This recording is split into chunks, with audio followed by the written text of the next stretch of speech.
이제 신학교라고 하는 게 있어요. 그러면 신학교라고 하는 거와 교회와의 관계가 어떤 관계냐? 이런 관계 설정이 안 되어 가지고 여기서 이제 대학이랄 수도 있어요. 이거 대학. 여러분 학교라고 하는 게 뭐죠? 학교라고 하는 게 배움이죠, 배움. 배우는 데죠. 그래서 여러분들 그 뭐 요리를 배운다. 그럼 요리 배울 때 뭐 예를 들어서 김종수 선수가 요리를 잘해. 그러면 내가 요리를 배우고 싶어. 근데 맨날 신세만 지잖아. 그러니까 내가 뭘 주는 거야? 삭스를 주는 거야. 내가 한 달에 10만 원 줄 테니 나한테 요리 좀 가르쳐 줘. 그러죠? 그러면 김종수 선생님 뭐예요? 선생이죠, 선생. 선생은 뭐죠? 먼저 선사에 날생자. 먼저 이걸 배운 사람이야. 그게 선생인 거예요. 그러니까 학생과 선생의 차이는 아무것도 없어요. 내가 먼저 그 지식을 알았기 때문에 그 지식을 전달하는 거예요. 예를 들어 대학에 가서 대학 교수가 아무것도 아니에요. 그 사람들이 먼저 배운 거예요. 그게 미국에서 배워왔던 뭐 유럽에서 배워왔던 먼저 배운 거예요. 그래서 어떻게 보면 미국에는 선생님하고 교수하고 학생이 같이 엮어져요. 심지어 어떤 학교는 교수가 학생이고 학생이 교수예요. 자기들끼리 서로 가르치고 학점을 주고 그리고 학교를 졸업하고 그 학교를 만들어 가요. 이런 것들이 비일비재하거든요. 그래서 제가 그 우리 장신대 장로신학대학교 총장님 한 분이 서정훈인가 하여간 그 총장님 한 분이 65세 은퇴를 했어요. 총장으로. 총장 은퇴하시고 바로 어디로 가냐면은 숭실대학교 저기 뭐야 사회복지대학원 1학년에 입학을 해요. 근데 가보니까 그 교수들이 다 누구냐면은 원래 숭실대가 이제 우리 통합청학교잖아요. 그러니까 그 학생들이 다 자기 그 서정훈 총장한테 배운 사람들이야. 교수가 가리키는 게 자기 스승을 또. 그러면 그 스승은 뭘 몰라요? 사회복지 계통을 모르잖아. 그래서 사회복지를 왜 하세요? 교수님 그랬더니 내가 이걸 배워가지고 복지사 자격을 따가지고 복지 계통의 일을 하고 싶다. 나이가 65세인데도 불구하고. 그래서 그 사람들이 저 바보 아니야? 왜 저 나이에 저렇게 공부를 하려고 그래? 응? 공부도 때가 있는 거지. 그게 아니거든요. 자기가 거기에 필요한 공부를 하는 거예요. 예를 들어 여러분들이 운동을 하나 하더라도 예를 들어서 헬스장을 다니더라도 헬스 트레이너한테 돈 주고 배우잖아요. 그냥 우리가 그냥 하면 어깨 나가거든 잘못하면. 어깨 나가고 뭐 이게 호흡법도 모르고 복근 운동 어떻게 하는지 모르고 이렇게 하잖아요. 그래서 먼저 배우면 거기에 달인이 돼가지고 나도 또 그렇게 가르쳐서 선생이 되는 것처럼. 그래서 우리가 우리나라 사람들은 전통적으로 뭐라 하냐면 스승이 따로 있고 학생이 따로 있다 생각을 해요. 유교성이 있기 때문에. 그렇게 생각하면 안 된다는 거예요. 스승과 제자는 같이 가는 거예요. 그래서 어떻게 보면 제자가 스승보다 더 알 수도 있어요 나중에는. 그렇죠. 조은행 집사님이 색소폰 했잖아요. 그럼 색소폰도 누구한테 배운 거잖아요. 그냥 안 배웠을 거라고. 그냥 처음에 누가 가르쳐 주죠. 근데 안 가르쳐 줘요. 돈 줘야 가르치지. 지금 저기 정현희 권사님이 지금 플룻 가르쳐 주는데 본인이 플룻을 잘 부는 아주 뭐 인류 강사다 그러면 절대 공짜로 안 가르쳐 줍니다. 돈 받고 가르쳐 주죠. 요즘은 공짜로 가르쳐 주잖아. 그죠? 돈 안 받죠. 그런 거예요. 그러면 우리가 지금 이 시간 여기 모인 이유가 뭐냐면 우리가 이 성경적 지식도 중요하지만 성경 주변에 있는 한국계 교회가 어떻게 진행됐으며 나는 장로교인인데 장로교는 뭐고 감리교는 뭐고 이런 거에 대한 아무런 지식이 없어. 침례교는 뭐고 이런 지식이 없어. 그러니까 예를 들어서 이단이라든지 이런 사람들이 그 교회 주변의 것들을 가지고 우리한테 와서 얘기를 하고 되면은 우리가 갑자기 거기 당황을 하게 되고 장로교 가까워서 다녔어 이렇게 밖에 안 돼요. 저는요 우리 형님이 감리교 목사는 장로교 목사잖아요. 저는 감리교 안 가요. 우리 형님은 잘 모르겠어 그런 아이덴티티가 있는지 잘 모르겠지만 저는 감리교 안 갑니다. 감리교 목사들 같다고 제가 목사가 아니다 목사다 이런 얘기를 하는 게 아니고 저는 감리교가 가지고 있는 정체성이 별로 안 좋아요. 저는 개인적으로. 그래서 저는 장로교 목사가 된 거예요. 무슨 말인지 알겠어요? 자 그러면 제일 먼저 교회 역사 이게 지금 오늘 장로교 역사를 배우기 전에 장로교하고 감리교 우리말하는 감리교 그 다음에 성결교가 있어요. 그렇죠? 성결교 아시죠? 성결교가 있고 그 다음에 침례교가 있어요. 대표적으로 이 교단이 이제 좀 대표적 교단입니다. 네. 뭐 장로교도 이제 그 다음에 여러 가지 갈래가 있죠. 그러면 장로교, 감리교, 성결교, 침례교 이들이 가지고 있는 그러면 교리가 뭐냐 도대체가? 네. 뭘 장로교라고 하고 뭘 감리교라고 하고 뭘 성결교라고 하고 뭘 침례교라고 하느냐. 한마디로 말하면 장로교라고 하는 것은 칼빈이라고 하는 사람, 칼빈이라는 신학자가 있었어요. 칼빈. 예, 그냥 종교 개혁자 한번 알죠? 루터 칼빈 이거 알잖아요. 칼빈이라는 신학자가 장로교의 창시자다 이렇게 보면 돼요. 그러면 감리교는 뭐냐면 이거 저기 알미니안주의라고 해가지고 이 영국에서 일어났죠. 영국에서 요한 웨슬레 있죠. 웨슬레 신학이에요. 웨슬레. 그다음에 성결교라고 하는 것은 우리나라 자생교단입니다. 자생교단인데 요것은 웨슬레 중심이에요. 교리 자체가. 그다음에 침례교도 요것도 웨슬레입니다. 이게 알미니안주의라 그럴 거예요. 칼비니즘이라고. 그러면 뭐가 다르냐? 뭐가? 그러니까 여러분들 정도의 수준에서 지식적으로 알려면은 뭐냐면 칼빈이라고 하는 신학은 뭐냐면 한마디로 말하면 그냥 예정론이야. 응? 선택. 하나님이 선택했다는 거야. 여러분들을 하나님이 자녀로 선택했다는 거야. 그러면 감리교 웨슬레주가 하는 게 알미니안 뭐냐면 이거는 예정이 아니고 자유의지야. 자유의지라는 게 뭐죠? 내가 하나님을 믿게 되었다는 거예요. 자, 그러면 어떻게 보면은 이게 보세요. 같은 말 같은데 또 틀리고 틀린 말 같은데 또 같을 수가 있어. 자, 여기 하나님이 계셔. 여기 내가 있어. 자, 그러면 하나님이 나를 택했느냐? 내가 하나님을 찾아갔느냐? 이 얘기예요. 그럼 여러분 생각하시기에 예정론이 있고 자유의지론이 있어. 그러면 어떤 게 더 보수적 같아요? 어떤 게 더 보수적인 것 같아? 예정론이 보수적인 것 아니야. 그리고 자유의지론은 조금 진보라고 그래. 그래서 한국 교회를 진보와 보수를 나눌 때 어떻게 하냐면 요거를 예수교라고 그래요. 그리고 진보를 기독교라고 그래요. 똑같아요. 기독은 한자고 예수교는 그냥 말 그대로 예수교인데 이 한국은 이상하게 예수교, 기독교 이렇게 나누죠. 그래서 대한예수교 장로회 이렇게 하잖아요. 그죠? 여기는 기독교 대한 감리회 이러잖아. 그죠? 여기 기독교 대한 성결교 그러잖아요. 그죠? 여기 기독교 침례교라고 그러잖아요. 무슨 말인지 알겠어요? 여기 달라요. 그래서 그 앞에 간판이 기독교다 그러면 좀 이렇게 알미니안주의구나. 자유의지는 강하구나. 이렇게 하면 돼요. 그래서 외국 사람들은 이런 말을 했어요. 대한민국은 예수와 그리스도가 싸운다. 응? 뭐라고요? 이게 예수잖아, 예수. 이게 예수교니까. 이건 그리스도고, 응? 그리스도고, 그죠? 예수하고 그리스도가 싸운다는 거예요.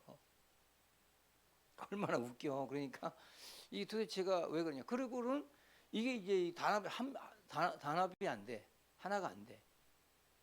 근데 이게 문제는 뭐냐면 그런데 한국은 장로교가 이런 교단 다 합쳐도 장로교 하나를 못 당해요. 장로교가 이 프로테스탄트 따지면 기독교 프로테스탄트 따지면 얼마냐? 거의 한 70% 차지해요. 한국의 기독교 70%. 예를 들어서 10명 중에 7명은 장로교인이에요. 알겠죠? 이런 식의 이야기. 그러면 하나님의 성애는 뭐냐? 그러면 순복은 뭐냐? 이건 우리가 한 게 아니고 풀 가스펠이라고 해가지고 이것도 들어온 교단인데 이것도 알미니안주의에 비슷해. 예. 그래서 여기도 교파가 있어. 여기 침례교도 예수교 침례교가 있어. 아, 우리는 기독교 싫어. 우리 보수적으로 할 거야. 근데 예수교 침례교 또 이단이 돼버렸어. 자, 여기 성결교도 예수교 성결교가 있어. 우리 기독교 싫어. 우리 보수적으로 할 거야. 이게 성결신학교 있죠. 성결대학교. 그 중심에서 나오는 학생들이야. 거기서 목사가 나오는 거야. 자, 여기서 예수 감리가 있어. 우리 기독교 싫어. 우리 보수가 할 거야. 요건 조그만 군소교단들이에요.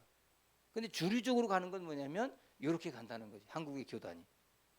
알죠? 그다음에 뭐 루터교는 뭐예요? 루터 중심한 교회. 조금해. 100개도 안 돼, 교회가. 예. 그리스도파. 그리스도 신학대학 있죠? 예, 그게 그리스도파예요. 근데 그것도 조금해요. 교회가 몇 개 안 돼요. 예.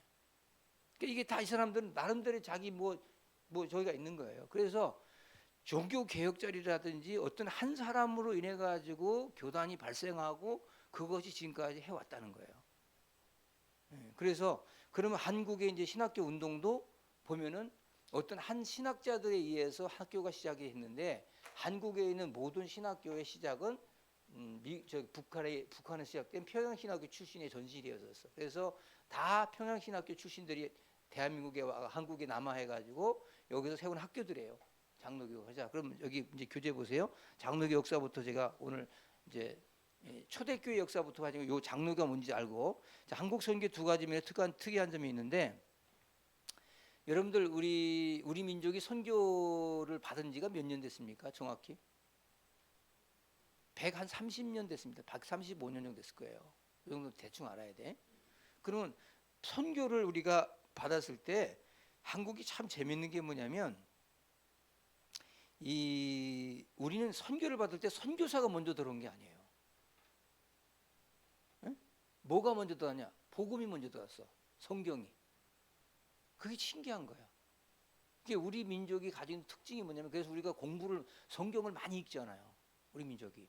그러니까 선교사가 먼저 와서 복음을 전해준 게 아니고 성경책이 먼저 들어왔다는 거예요.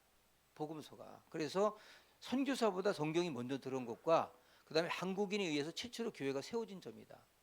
그러니까 여러분들 지금도 그 아프리카라든지 이런 캄보디아 뭐 우리도 이제 기회가 있으면 이제 코로나 끝나면 뭐 지금 막 싸우는 미얀마 있잖아요. 미얀마나 캄보디아나 뭐 라오스 정말 이런 데 정말 교회 제가 라오스 한번 그 우리 선교 갔다가 저 라오스의 교회라고 세우고 싶더라고. 거기 사회주의 국가인데 신기하게도 거기는 또 종들이 기독교 인정하더라고. 예. 근데 사실 교회 하나 세우는데 돈 1,000만 원 채우겠더라고. 물가가 별로 안 비싸요. 그리고 누군가 거기 가서 선교하고 싶다 그러면 얼마든지 우리가 뭐 한 달에 한 100만 원 정도만 주면 선교사 파송해서 거기서 생활할 수가 있어요. 정말 천혜 도시야 라오스가. 가시려면 가세요. 제가 평신도 선교사 되니까. 송선비 권사님 거기 가시면 그 공주 역할 할 거예요. 거기서. 좋을 것 같아요. 근데 우리나라도 이게 기독교가 전래되기 전에 가장 문제가 뭐냐면 선교사가 선교를 해야 되는데 성경이 먼저 들어왔고 그 다음에 라오스 같은 데는 지금 우리가 교회를 세워줘야 교회가 세워지잖아요. 근데 신기하게 우리나라는 우리나라 사람들이 먼저 교회를 세웠어요. 그게 참 신기한 거예요. 우리가 선택된 민족이다 이런 말을 자꾸 하는 게 이 교회사를 공부해 보면 참 우리나라가 대단히 특이한 점이 있어요. 몇 가지가. 그 다음에 그래서 1907년이라고 하는 역사 대부운동이 일어나요. 1907년 운동 그러면 이렇게 합니다. 봐요. 1907년이다. 이게 무슨 내 평양에 그 장대현 교회 있죠. 거기서 새벽 사경회가 일어나. 사경회. 그것을 일으킨 목사가 누구냐? 길선주 목사라는 사람이에요. 근데 재밌는 건 뭐냐면 그 참 입으로 시인한 데들은 길선주 목사가 장로였어요. 원래요.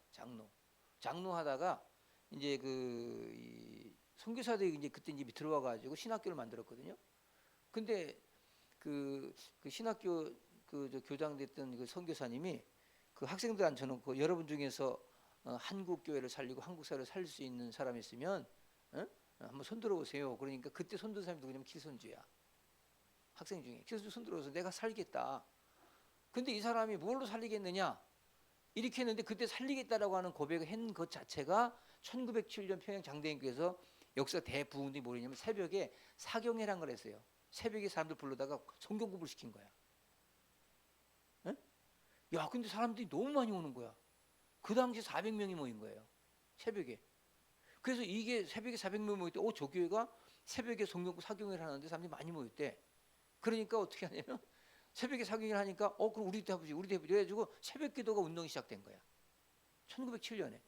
그게 지금 우리 지금까지 새벽 기도하는 거고 이게 전 세계로 전달이 됐어요. 그래서 미국에서 새벽 기도하고 이런 유럽의 이런 동남아 국가 기독교 다 새벽 기도 운동하는 거예요. 그래서 새벽 기도 운동이 막 4시, 옛날에 4시에서 4시. 옛날 4시, 4시 반 이랬잖아요. 지금은 5시 넘어서 하잖아요. 정말 옛날에는 거의 알밤 새고 나와야 될 정도로 그렇게 새벽을 했어. 그래서 우리 옛날 할머니들이라는 사람들은 새벽 기도 안 나가면 지옥 간 줄 알았어요. 그럴 정도로 새벽 사경회가 유명했다 이 말이야.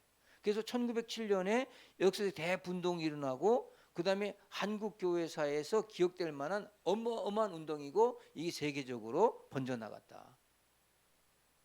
알겠어요? 재미있는 거는요. 제가 폴란드에 세미나를 갔더니요. 폴란드가 완전히 그냥 캐톨릭 국가입니다. 근데 그 기독교가 없어요.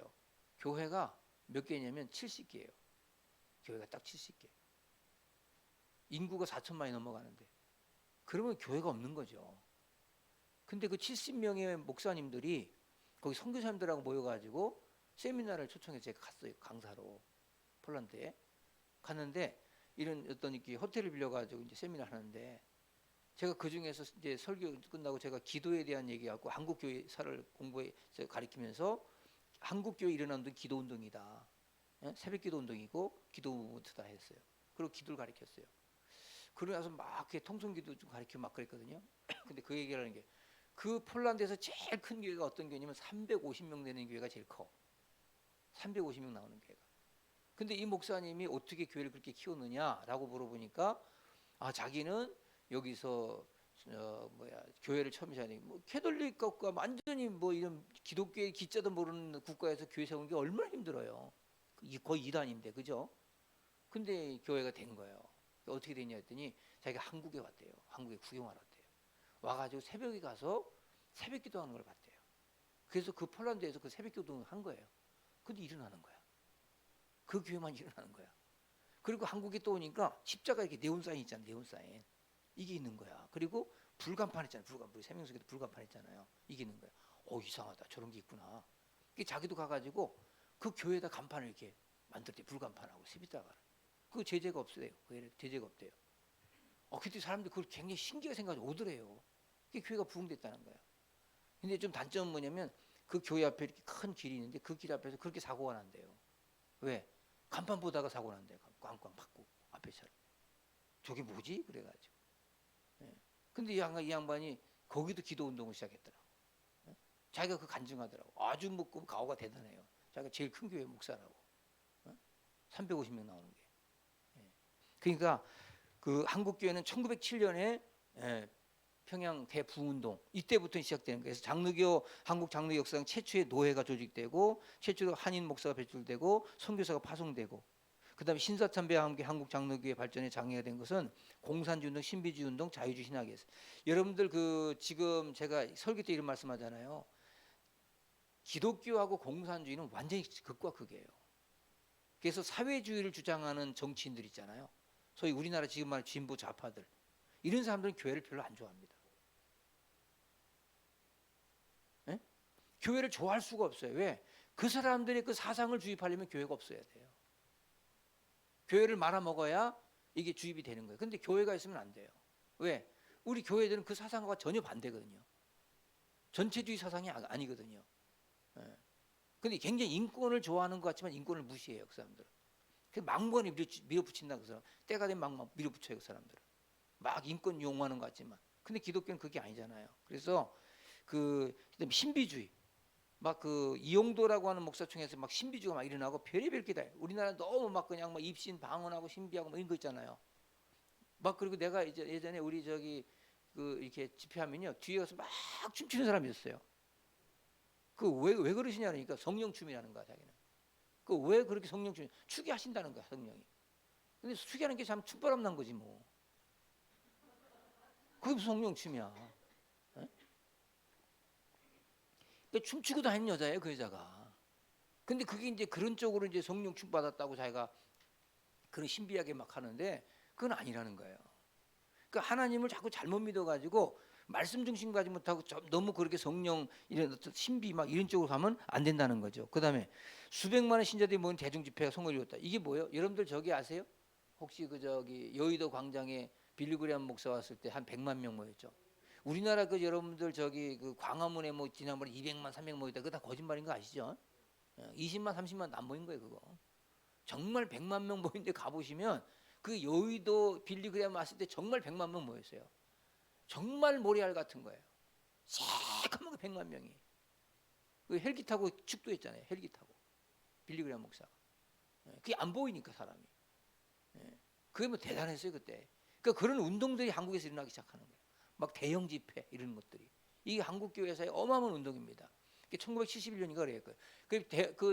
저 100만 명 거기 갔을 때 빌리그레암에 왔을 때 뭐 어마어마한 정도가요. 막 다 갔어요. 기독교는 다 가가지고 은혜 받고 막 뒤집어졌죠. 그때 뒤집어진 게 조영남이거든요. 은혜 받아가지고. 조영남이가 은혜 받아가지고 프린스턴 가서 공부해가지고 음악 목사가 된 거예요. 자기는 빌리그램 쫓아다니면서 찬양하겠다고. 근데 완전히 타락한 거지. 가서 신학을 잘못 공부해가지고. 예?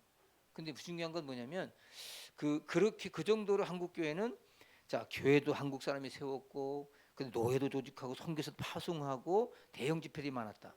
그러면서 계속 이제 역사가 되면서 그 사회 문제에 대한 통일된 입장을 취하지 못한 그 사회 참여에 대한 인식 차이가 있었다. 지금 교회도 보세요. 뭐 좀 합시다. 그럼 보수와 진보 갈려져 가지고 참여하는 데가 있고 참여하지 않는 데가 있고 막 그래요. 그죠? 다 달라요. 그래서 이게 문제야.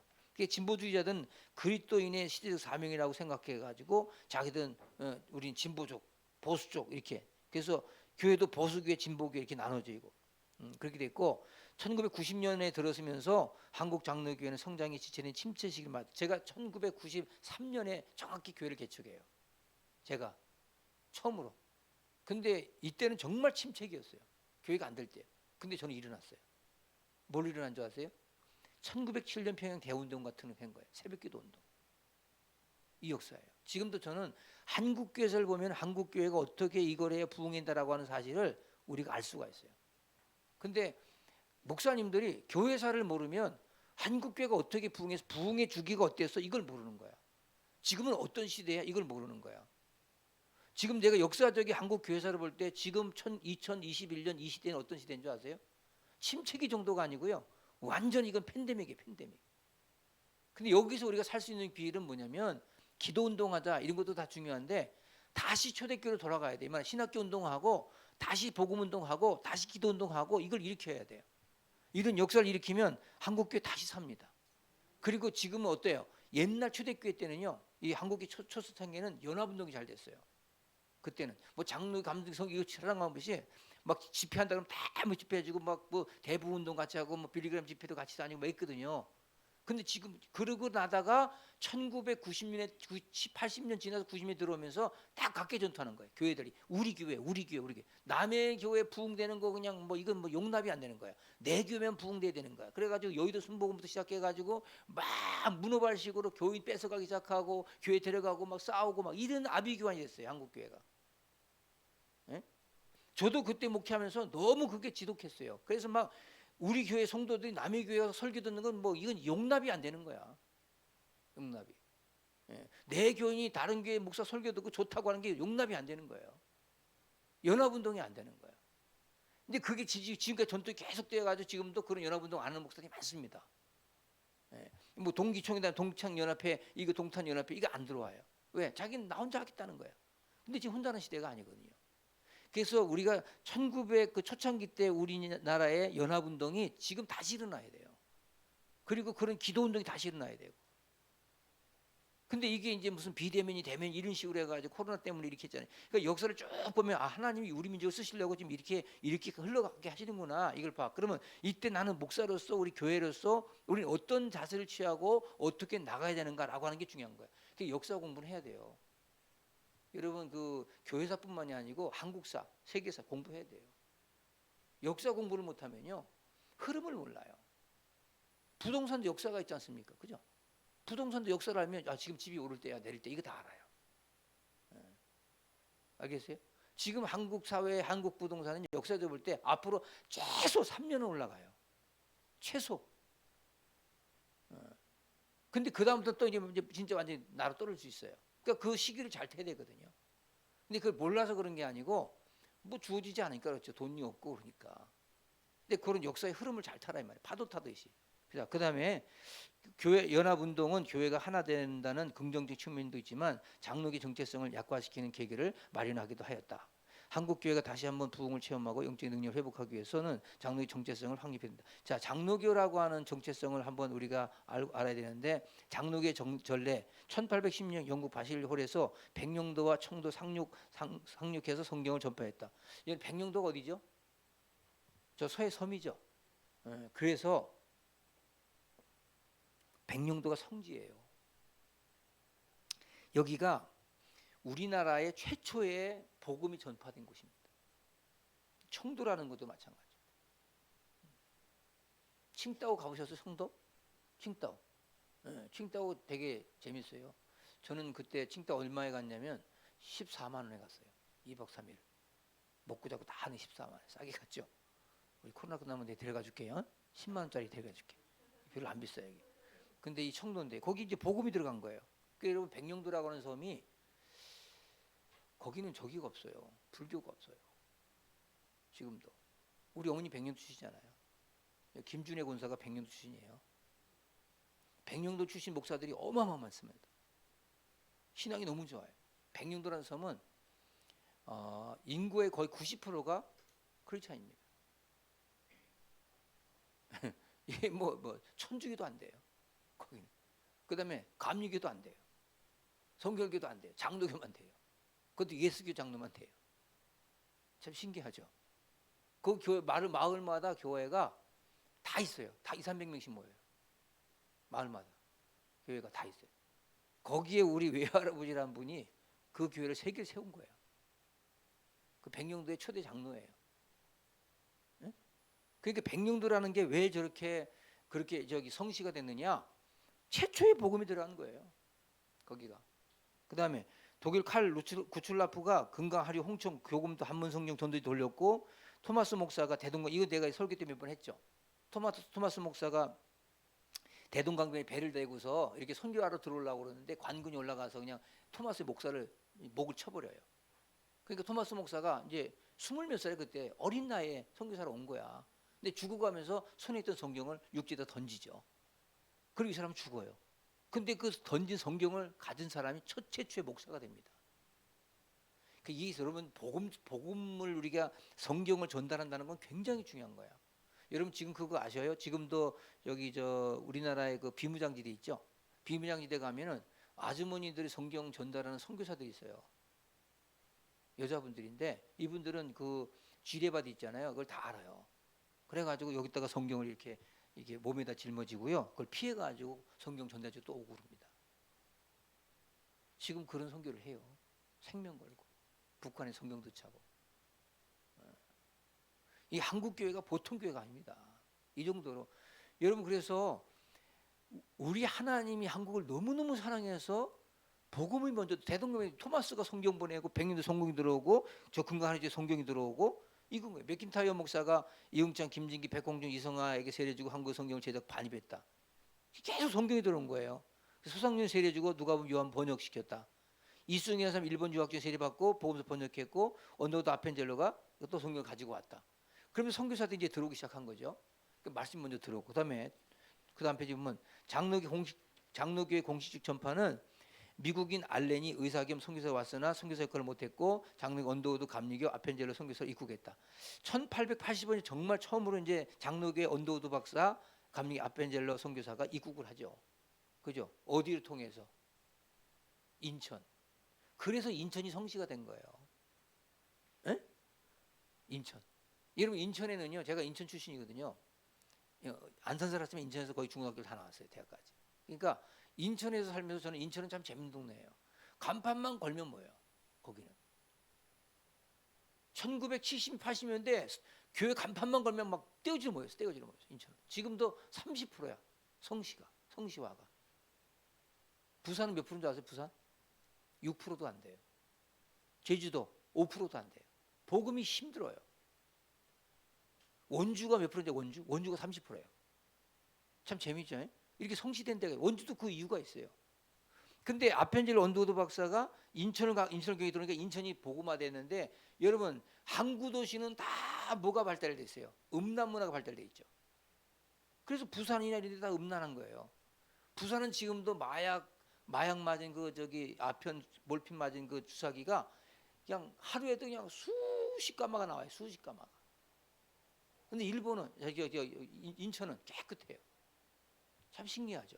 그게 복음의 힘이에요.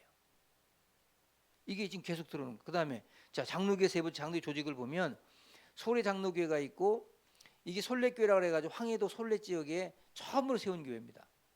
예. 그다음에 우리 통합지교 세문안 장로교회 있죠. 세문안 교회.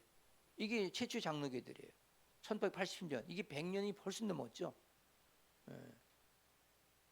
그래서 언더우드 사랑채에서 교회가 시작돼서 그 세문안 교회 시작이 언더우드 박사예요.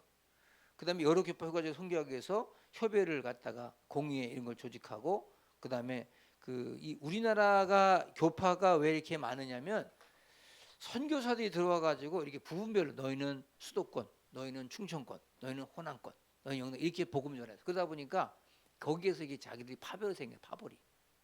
예, 이제 그런 것이 있고, 그다음에 동노회와 총회 조직이 되었고, 그다음에 대한예수정례 동네 조직했고, 서경주, 한석진, 양전백이, 길선주, 이기풍, 송민서, 방기창, 일미 옥산수 받았고, 이기풍 제주도 선교사로 파송했고, 뭐 이런 얘기예요. 근데 제주도가 여러분들 옛날에 어마어마한 섬이었고 거긴 잘 못 갔죠.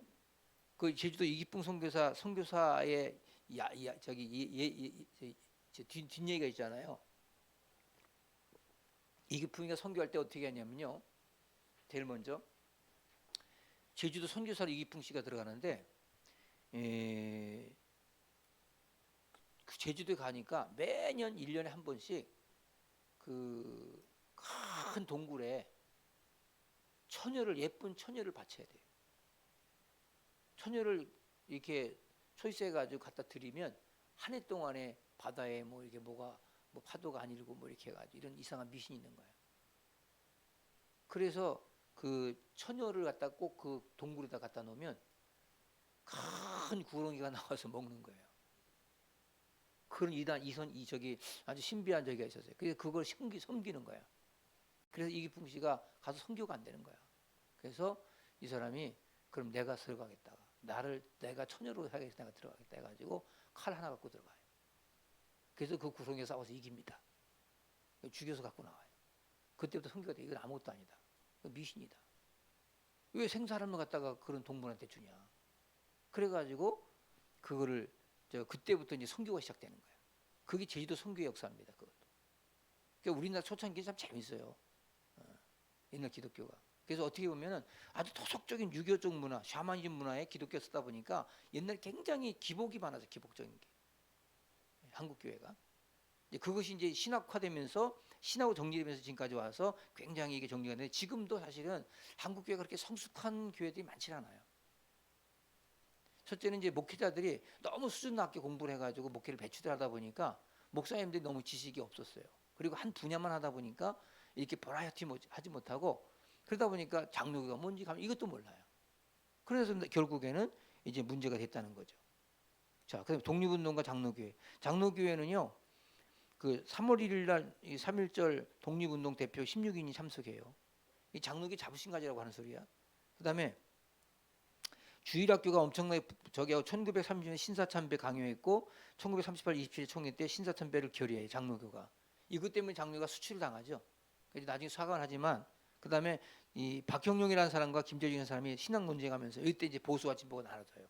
박형룡이는 보수, 김재준은 진보. 예? 그래서 박형룡 씨가 만든 게 이제 총회신학교 뭐 이쪽, 김재준 씨는 이제 한국신학 쪽 출신의 자유주의신학 이쪽을 이제 분류가 돼 버려. 그러면서 이 해방과 장로교회가 1940년 6월에 고려신학교를 세우고 2차 분열 50일 36 중에 조선신학, 장로신학 이렇게 나눠지고, 그 다음에 이게 여기 보세요. 이거 설명 좀 해야 돼. 자, 우리가 1945년에 해방이 되죠. 8월 15일에, 그죠? 해방되고 나니까 이제 교회들이 이제 그 일제 36년 동안에 교회들이 막 이렇게 잘 응집 못하고 한일합방 이후에 교회들이 막 위축됐을 거 아닙니까? 그러죠? 그러다가 이제 여기서 제일 먼저 이제 장로교가 1946년에 이제 고려신학교 세웠다는 게 뭐냐, 고려신학이 요즘 말하는 부산의 고신대학이에요. 고신대학 아시죠? 고신대학이고, 이 고신대학이 뭘 가지고 나오기 시작했냐면 그 자기들이, 우리가 여기 보니까 신사참배를 1930년 신사참배를 강요하죠. 총회가 신사참배는 합법적인 것이다라고 강요를 해요. 그러다 보니까 이제 이 사람들이 신사참배를 하는 것을 아주 정례화시켰어. 그리고 났더니 해방이 딱 되고 나니까 그때 신사참배 안 했던 분들 있잖아요. 그죠? 주기철 목사님 순교했잖아요. 그죠? 그런 부류들이 모여가지고, 야, 우리는 신사참배한 것들과는 교회를 같이 할 수 없다. 그래서 이제 고신대 중심의 고려파가 만들어져. 고신파가 만들어져. 아주 굉장히 극단적 보수죠, 이 사람들. 근데 이미 그 전에 사실은 어떻게 보면 한국 교회가 그 신사참배를 아니 뭐 무슨 총회에서 결의한 거 각 개교회에서 그거를 부인하지 않잖아요. 뭐 따라가든 안 따라가든 그냥 그런 줄 알잖아요. 근데 그래서 다 사과하고 회개했는데도 불구하고 우리 너희들과 같이 갈 수 없다 해가지고 고신파가 만들어진 거예요. 그게. 그리고 나서 이제 아까 말했던 박형룡하고 김재준이가 싸우면서 신학으로 싸우면서 1950년 36개 총회 때 그 김재준 목사가 가리켰던 조선신학교 학생들에게 목사 안수를 안 줘요.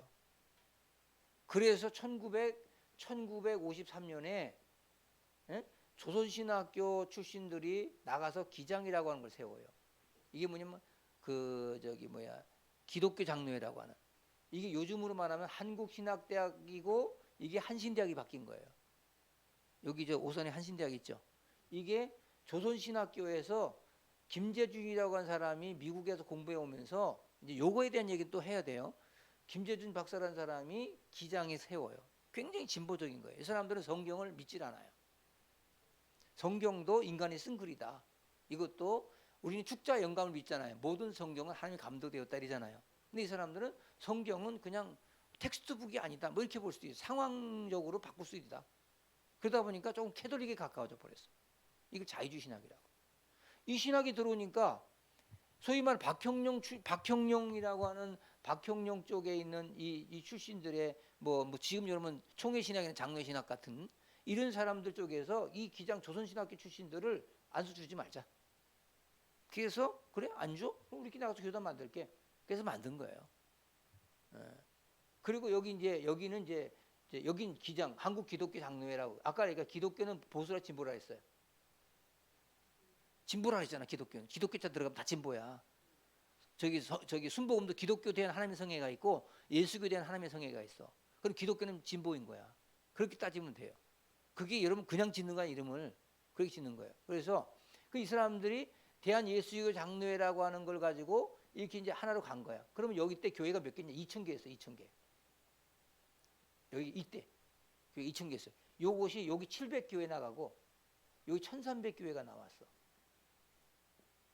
요건 기장이 700교회, 예장이 1,300교회. 그래서 예수교 장로회 교단이라고 하는 교단이 딱 만들어지고 기장이 만들어져서 이때 1950년에 나눠진 거야. 그 다음에 이제 1959년 44회 총회 때 WCC, 이게 뭐냐면 세계교회협의라고 하는 단체인데 이게 조금 진보적 교단 반단체예요. 그러다 보니까 요거를 받아들이냐 안 받아들이냐 요걸 따지다가 이제 나눠진 거야. 교단이 어떻게 나눠지면 1960년 연동파 세문안교 통합총회와 합동회. 그러니까 여기 보세요. 1960년에 연동파와 승동파가 나눠져. 교단을 왜 이렇게 많아요? 이걸 알려면 이렇게 설명해 줘야 돼. 자 봐요. 제일 먼저 1953년에 기장하고 예장이 나눠졌다 그랬어. 그죠? 뭘로 나눴다 그랬어요? 자유주의 신학과 보수 신학으로. 그 다음에 자 보수주의 신학끼리 모여가지고 1960년에 WCC 가입을 하느냐 안 하느냐. 그럼 WCC가 좋으냐 나쁘냐 이걸 가지고 WCC가 이거 어영단체다. 이건 좀 단체가 좀 너무 레디컬 진보적이고 뭐 이건 좀 뭐 이상한 뭐 세계적으로 볼 때는 기독교가 아닌 사람도 많이 들어와 있다. 이걸 어떻게 받아줄 수 있냐. 그래서 받아주냐 안 받아주냐 해서 받아주는 게 연동파, 안 받는 게 승동파야. 그래서 받아주는 파를 통합이라고 그래 지금. 알겠어요? 안 받아주는 파를 지금 합동이라고 그런 거야. 그래서 요거는 지금 장로회 신학대학, 요거는 총회 신학대학, 총신대학 이렇게 나눠진 거예요. 큰 교단이. 자, 그래서 장로교의 뿌리라고 하는 것은 보세요. 장로교 그러면 1946년에 고신파, 그 다음에 53년 기장파, 그 다음에 60년에 승동파, 연동파 해가지고 통합, 그 다음에 합동 이렇게 나간 거야. 이거 알아야 돼요. 이게 주류교단이에요. 장로교회. 알겠어요? 자, 그래서 우리 교회에서 어떤 사람이 저는 저 고신파 다니다 왔어요. 이런 사람도 있고요. 어떤 합동에서 왔다 왔어요. 이거 모르고 다녔던 사람들은. 근데 이거 정확히 아는 사람들. 나는 기장 다니다 왔어요. 뭐 예를 들어서 우리 저기 고혜란 집사 있잖아요. 고혜란 집사. 이 사람은 여기 기장 저 이리제일교회 아버지가 장로야. 예. 그래서 이분이 우리 교회 와가지고 우리 교회 영적 스타일을 잘 못 따라서 처음에는. 왜? 뭐 꼭 교회가 그렇게 돼야 되나? 굉장히 이제 레디컬한 거죠. 그러니까 교회에서 어렸을 때부터 그걸 듣다 보니까 교회가 왜 이렇게 보수적인 거야? 왜 교회가 이렇게 하는 거야? 뭐 이런 식으로 이게 치는 거야. 안 맞는 거예요. 근데 이제 내가 본 영적으로 보니 이제 따라와요. 이 흐름이 쭉 따라오고 있어 지금. 근데 사실 저는 개인적으로 고신도 그렇고 기장도 그렇고 저는 별로 좋아하지 않습니다. 저는 원래 합동에서 자랐어요. 사실 합동에서. 예. 거의 합동에서 자라다시피 한 거예요. 어렸을 때부터. 근데 목사님 지금 통합 목사잖아요. 근데 합동은 또 너무 또 이게 보수적이다 보니까 이게 좀 너무 이게 진부해 있어. 그래서 이것저것 요거 합친 게 아마 통합이다 이 정도 되는 거야 지금. 알겠어요? 자, 고시는 그냥 말 그대로 이거는 뭐 자기들끼리 나가서 한 거고. 그래서 자유 보수에도 조금 진보해요. 통합이.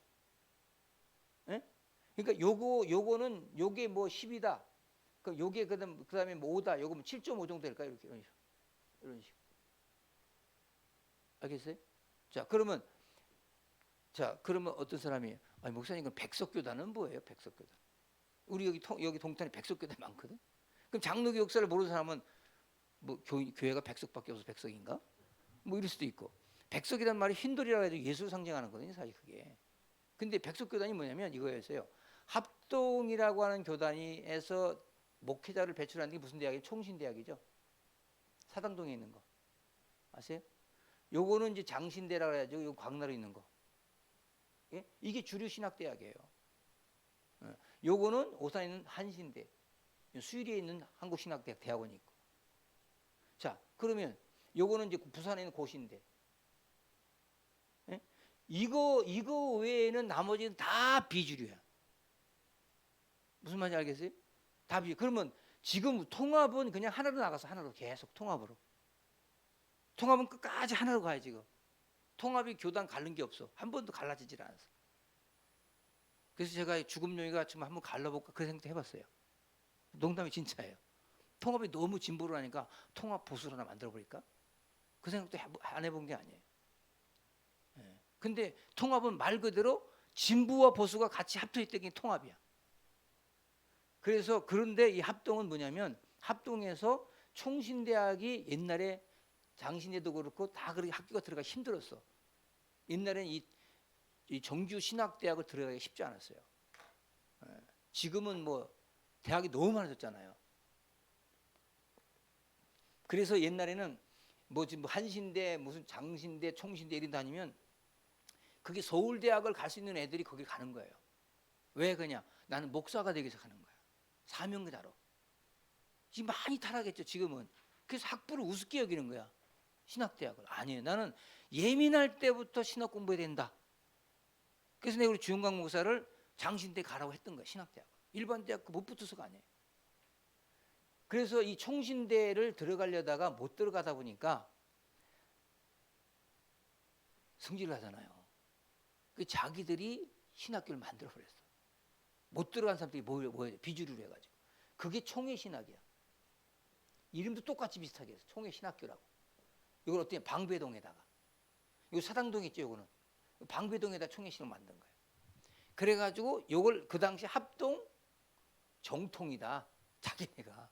그래서 합동 정통파로 만든 거야. 백석치. 그러다가 이 사람들이 이게 이제 교단이 막 커졌어. 왜? 여기 주류에 못 들어가는 사람들이 비주류가 더 많죠. 100명이 지원했는데 10명만 들어가고 90명 다 어디로 가겠어? 에? 이런 데도 못 가고 하니까 이제 자기들끼리 모여가지고 합동 정통으로 다 모인 거야. 그 자기들이 정통이다. 합동 정통이다. 그래가지고 이제 여기서 이제 자기들이 이제 방배동에다가 학교를 만들어가지고 그냥 총회신학, 방배총회신학이야. 방배총신, 방배총신 해가지고 거기서 학생들 계속 배출한 거야. 그러다 보니까 막 계속 나오다니까 그 중에 한 명 잘 된 놈 나올 거 아니에요? 그렇죠? 그 사람들 교회 세우려도 교회가 커진 거예요. 예. 그래서 여기 지금 무슨 저기 김양재 목사 우리들께 다 있어. 지금 다 여기 나온 거예요. 방배총신. 지금 백석대학이죠 지금 말하면. 예. 우리나라 뭐 가수 출신들 다 목사 다 여기 나온 거예요. 왜? 여기는 막 진짜 막 학생들이 너무 많아가지고 출석을 못 불러. 300명 놓고 강의해. 300명 놓고 목사 코스를. 그러면 안 되거든. 그래서 사실 어떻게 보면 백석교단이 지금도 이제 그 장종인 박사가 이제 총장하고 총회장도 하는데 내가 그거 좀 상가라고 그래. 너무 많이 막 박사도 마음대로 주고 막 주고 막. 그러니까 여기 출신 목사면 그리고 여기는 저기 정년퇴직이 없어요. 목사가 지금도. 그러니까 목사들이 너무 좋아하는 거야. 에? 나도 가고 싶어. 다 너무 좋은 거예요, 사람들이. 그러다 보니까 이게 비주류가 주류가 됐으면 막 지금 어마어마하게 커졌어요. 7천 교회 지금. 그러면 또 이제 그러면 어떤 사람 합신은 뭐냐? 합신. 저기 수원에 가면 합동신학교라고 있잖아요. 합동신학대학원 대학교 있어요. 이게 있어요. 이것도 또 이제 여기서 총신에서 또 갈린 거야. 그래서 총신 합동이잖아. 합동이니까 합동 총신이 합동이잖아요. 통합 합동이잖아요. 합동신학대학원 대학교. 똑같은 주인데 자기들끼리 또 나와서 또 만든 거야. 그래가지고 이 총신 하나에서 만든 교단이 한 200개가 돼. 200개. 지금도 그냥 뭐 어디 니학과 끌다가 어디 가가지고 6개월 해가지고 목사 됐다. 다 합동 뭐 개혁 합동 보수 진리 연합 뭐 이런 교단이 막 만드는 거야. 여자들끼리 뭐 합동 여목청이 만들었던 여자 목사끼리 지들끼리 주고. 그래서 제가 그래요. 목사 한술 어디서 받으셨어요? 그러면 이 주류교단에서 안 받으면 그거는 좀 아니다. 지금은 이제 백석이 많이 커서 이것도 이제 주류로 넣어요. 많이 커서. 들려주셨어요? 이게 장로교 역사 한국교회. 그러면 이런 부류들이 지금 한국교회 이 저기가 우리 통합으로 말하면 우리 노예 희차례도 안 되는 것들이 모여가지고 총회를 만든 거야. 교회 몇십 개 가지고. 그래가지고 자기들끼리 뭐 예를 들어 평택대학교 신학과가 있어요. 평택대학교 신학과 출신들이 피어선 교단 만들어가지고 피어선 신학교거든 옛날에. 근데 교회가 한번 몇 개 되지도 않아 교회. 자기 총회장이라고 그러고. 네. 그래가지고 또 여기 싸우다가 나와서 또 자기도 몇 명 만들고. 총회장. 그래서 어디 가서 명함 봐가지고 총회장. 이 총회장이 왜 이렇게 많으냐고 그래야 돼. 네? 여러분들 그러니까 제가 왜 그 목사님 그 교회가 어디서 공부했느냐, 어디 학위를 가지고 있느냐, 어느 교단이 굉장히 중요한 게 뭐냐면 주류적으로 그 사람이 공부를 어떻게 해온지 않으면 이게 건강하지 못한 거예요, 교회가. 너무 신비, 신령 이걸 강조하는 사람들 보면 다 그게 없어요. 왜 이런 김기동 목사를 자꾸 이단시한 건지 아세요? 신학을 안 했거든요. 네? 만민중앙교회 모서 이재룡 목사 신학을 잘 안 했거든요. 그 성결 옛날 예성 그 성결 신학교 나가지 해가지고 신비운동하다 그렇게 교회 된 거거든요. 보면 신학이 바탕이 없는 사람들이 더 특징이 뭐냐면 나중에 신비로 가버려. 왜? 신학이 없으니까. 배운 게 없으니까. 그래서 여러분들 이 장로교 역사를 아는 거 하나 다쳐. 이 교회라고 전체적인 역사를 아는 거 이거 굉장히 중요한 거예요. 결론. 칼빈이즘은 장로교. 웨슬레주의는 감리교. 주류교단에서. 자, 감리교는 이거예요. 내가 주님을 믿으러 온 거야. 근데 장로교는 주님이 너를 택해서 온 거야. 달라요. 그렇죠? 그래서 여러분도 성경에 너희가 나를 택한 것이 아니고 내가 너희를 택하여 세운다니 그러잖아요. 그게 장로교예요. 그래서 나는 장로교입니다 하는 자부심이 그래서 좋은 거예요. 여러분들이 그래서 나는 내가 다니는 교파가 뭔지 이걸 몰라 사람들이. 그래서 어떤 사람 우리 교회 올 때 대한예수 장로회를 꼭 그걸 보고 오는 사람이 있어요. 근데 그걸 보는 게 아니고 마크를 보고 또 와. 이렇게. 이게 예장 마크거든요. 통합 마크거든요. 응? 그래서 이런 거 지도 마크. 요거 보고 와. 왜? 그 사람들이 가지고 있는 정체성과 나와 비슷해. 맞아. 이거야. 알겠어요? 예. 침례교는 그냥 말 그대로 옛날에 저희가 없었어요. 신학이 없었어요. 그리고 침례교는 형제회라고 그래가지고 이렇게 사람들이 모이잖아요. 그러면 오늘부터는 응? 김희정 의사가 목자해. 그러는 거예요. 우리 목자 임명하듯이 자기들끼리 모여서 추인해 주는 거예요. 그럼 이 사람이 그때부터 목장이야. 저기 리더야, 목자야. 그러다 그 다음에는 또 원건사님 목자해. 그러는 거야. 그러다 보니까 뭘 받느니 뭐 이렇게 신비운동이 자꾸 일어나는 거예요. 침례교가. 그래가지고 이단이 다 걸려 들어가는 거야. 이단이. 그래서 안 되겠다 해가지고 지금도 여러분 미국은 신학이 없어요. 침례교는. 여러분 그 조엘 오스틴 목사 있죠? 긍정에 힘쓴 레이크우드 교회 목사, 6만 명 목회하는 목사. 신학 공부를 안 했어요. 일반 대학 출신이야. 근데 목사라고 불러요, 자기들끼리. 근데 한국은 그걸 허용을 안 해요. 그래서 한국의 목사가 그 레이크우드 교회 조엘 오스틴을 갖다 이단으로 하는 이유가 넌 신학 안 했으니까 이러는 거예요. 제가 왜 이렇게 우리 신학교를 해야 된다고 하는 소리냐면 여러분들이 이런 것들 지식적으로 아는 거하고 보는 거 완전히 달라요. 그러면 여러분들이 정체성이 생기죠. 그리고 여기에 대해서 한국교회 역사가 이런 거구나. 우리는 성경이 먼저 들어왔구나. 우린 부운동이 이렇게 일어났고 연합운동 했구나. 지금 이렇게 역사가 있구나. 교단이 이렇게 갈라졌구나. 이런 거예요. 그래서 한국에는 장로교가 주를 이루는 거구나. 장로교는 네 교단에서 이렇게 빠져나가고 합동해서 이렇게 해가지고 200기가 나갔구나. 그게 다 군소교단 그 교단을 인정하면 안 돼요. 그래서 여러분 김영삼 대통령이 장로잖아요. 이걸 알아가지고 이거 총신대 쪽에서 나는 군소교단 싹 없애려고 그랬어요. 다 문 닫으라고. 그랬더니 그냥 그 난리가 난 거야. 군소교단 목사들이 난리가 난 거야. 그 내가 옛날에 우리 교회 집사 하나 권사 하나가 저기 저 신학 공부 한 어디서 1년 해가지고 내가 그냥 전도사 하고 전도사야 뭐 이렇게 쓰는 적이니까 전도사라고. 아니 갑자기 목사님 저 안수 받으면 안 돼요. 그래서 어디서 안수 받으려고?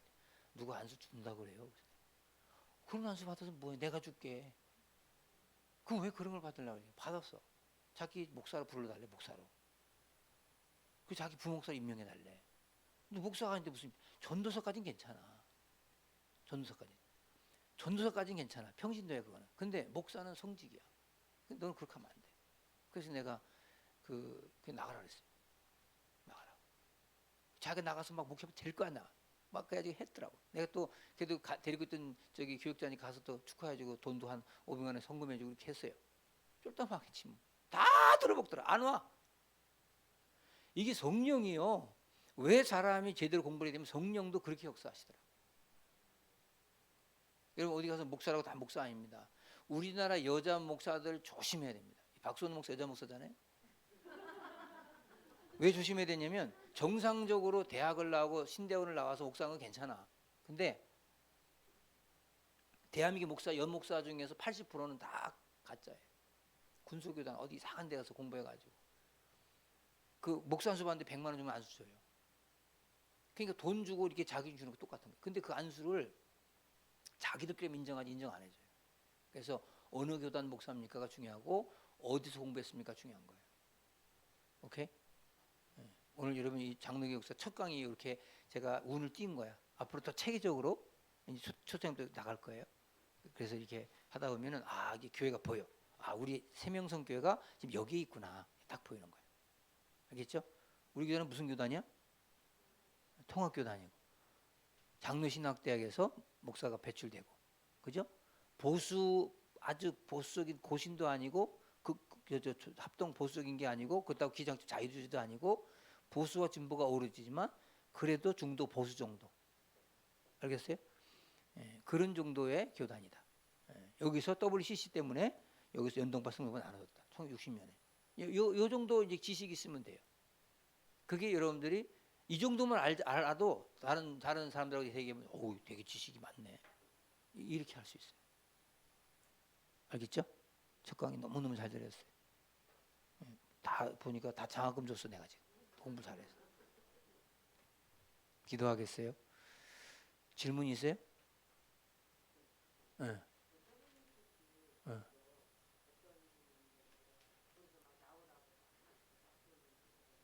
그러죠. 그래서 이제 그 얘기 잘했어요.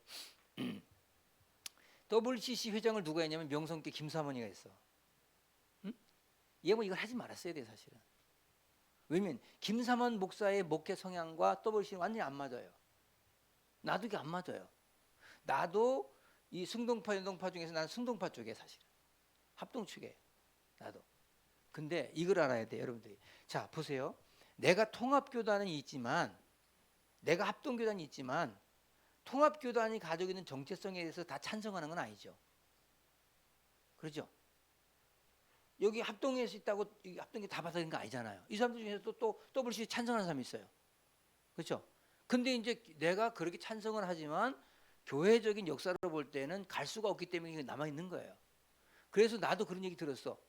야, 통합은 WCC 좋아하는 교단인데 왜 거기까지 나와? 이런 사람이 있어요. 근데 그 다음에 중요한 건 뭐냐면 그 목사님의 성향이 중요해. 예를 들어 기장 안에서도 WCC 싫어하고 보수적인 사람이 있어요. 알겠어요? 그러니까 그 사람들 같은 주류가 그렇다는 것이지 그 안에 있는 그러면 그렇게 해서 다 아주 깨끗하게 그렇게 해서 나눠주면 얼마나 좋겠어. 근데 거의 한 3대 7 정도가 그 정도 돼 있다. 이 안에도 3 정도는 이거 WC 싫어하는 사람들이 많다.